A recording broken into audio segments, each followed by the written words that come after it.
জামালপুর জেলার সরিষাবাড়ী উপজেলার সীমান্তবর্তী এলাকা কাজীপুর উপজেলার ৮ নং চরগিরিশ ইউনিয়ন পরিষদের চেয়ারম্যান জিয়াউল হকের বিরুদ্ধে নানা অনিয়ম ও দুর্নীতির অভিযোগ উঠেছে। সরিষাবাড়ীর প্রতিনিধি জানান, মঙ্গলবার ২৭ আগস্ট চরগিরিশ ইউনিয়ন পরিষদে গিয়ে দেখা যায় ইউনিয়ন পরিষদ চেয়ারম্যান জিয়াউল হক অনুপস্থিত, তার অফিস কক্ষ তালাবদ্ধ। স্থানীয়রা জানান, ইউপি চেয়ারম্যান জিয়াউল হক চেয়ারম্যান নির্বাচিত হওয়ার পর তিনি একদিনও পরিষদে বসেননি। তার ব্যক্তিগত কার্যালয়ে টুক্কার মোড়ে বসে তিনি পরিষদের কার্যাদি পরিচালনা করে আসছেন। এতে করে ইউনিয়ন পরিষদে সেবা নিতে আসা নাগরিকগণ ব্যাপক ভোগান্তিতে পড়ছেন বলে স্থানীয়রা অভিযোগ করেন। রানা নামে এক ভুক্তভোগী জানান, ইউপি চেয়ারম্যান জিয়াউল হক নৌকা প্রতীকে নির্বাচিত হয়ে রাজনৈতিক প্রভাব খাটিয়ে সরকারি বরাদ্দের টিআর, কাবিটা ও ৪০ দিনের কর্মসৃজন প্রকল্প সহ করোনা ও বন্যায় দুস্থ মানুষের বরাদ্দকৃত জিআর, ভিজিডি ও ভিজিএফ বিতরণে ব্যাপক অনিয়ম ও দুর্নীতি করেছেন। তিনি ইউনিয়ন পরিষদকে অকার্যকর করে একটি ভুতুড়ে পরিবেশ তৈরি করেছেন। সন্ধ্যা হলেই পরিষদে বসে নিশার আড্ডা। পরিষদে নেই বিদ্যুৎ, পানি ও ইন্টারনেটের ব্যবস্থা। আজ পরিষদের এই বেহাল দশার জন্য তিনিই একমাত্র দায়ী বলে অভিযোগ করেন তিনি।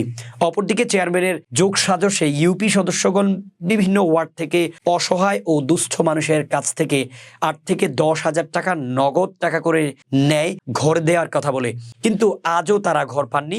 এগুলো প্রতিশ্রুতি দেয় ওয়ার্ড মেম্বার আনোয়ার হোসেন, ঠান্ডা মিয়া, রেজাউল করিম, খোরশেদ আলম শিপন, জাকির হোসেন, শফিকুল ইসলাম, আলামিন, আব্দুল আজিজ, আব্দুল মান্নান বাদল, মহিলা ইউপি সদস্য আমিনা খাতুন, সাবিনা খাতুন, মর্জিনা খাতুন এবং চেয়ারম্যান জিয়াউল হক। এ বিষয়টি চেয়ারম্যানকে অবগত করলেও তিনি ইউপি সদস্যের বিরুদ্ধে কোনো ব্যবস্থা নেননি বলে অভিযোগ করেন ভুক্তভোগীরা। এ বিষয়ে ইউপি চেয়ারম্যান জিয়াউল হক বলেন, চেয়ারম্যান হিসেবে ইউনিয়ন পরিষদে বসার নিয়ম, কিন্তু আমি তা করিনি। এটা আমার ভুল হয়েছে।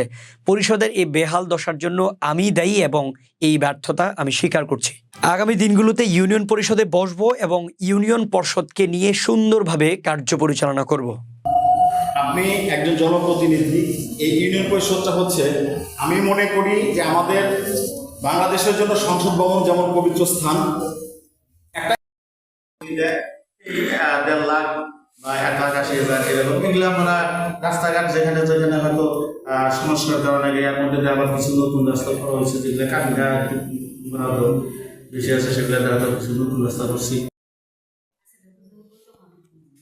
আর যে ঠান্ডা আমরা মানে ২ বছর ঘরে গেছে, ভাঙা গরম না এই লোকে আমি সুদে টেনে দিছি, সুদে আলাদা তো আমার ছাড়ে না।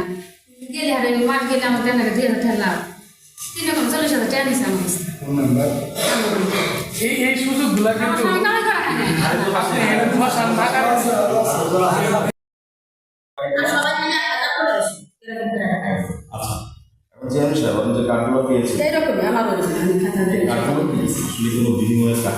টাকা দিয়ে বিনিময় কেন না বলছি, সব বলছে যে না, আপনার কথা শুনবে না।